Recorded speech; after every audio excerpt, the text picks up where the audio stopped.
Now, what I think is the most important and most underrated sleep change postpartum is actually not necessarily a sleep change per se. It's actually a circadian change. So your circadian rhythm, your body clock, takes a big hit postpartum. So for the first 2 to 3 months, moms and babies spend the vast majority of time in dim light conditions. So if you look at this pie chart, what it shows is how much of your day you're spending in each light condition. The vast majority there, 80%, is in dim light of under 50 lux. So that's equivalent to like a pretty dim room. Only about 5% is spent in bright-ish light conditions of over 1,000 lux, and that's about an overcast day outside. And the rest is kind of in between.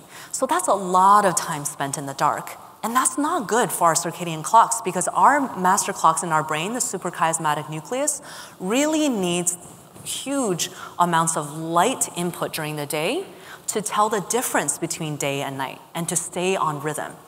And what happens when it doesn't stay on rhythm? Everything suffers, from our sleep to our metabolism, to our mood, to our cognition. All of our systems are functioning less well. So this abrupt decrease in circadian signaling leads to that blunted circadian rhythm, and it worsens sleep quality, worsens wake quality.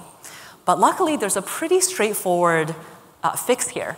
And we have good data, preliminary data showing that light therapy, which is pretty accessible to most people, can actually help. So just 30 minutes of bright light from a light box in the morning or sometime during the day versus a sham light leads to clinically significant increase in nighttime sleep duration. And not only that, but better mood and better functioning overall. So I think this is one of those low-hanging fruits that we can really grab at and something we can take home to our patients right now.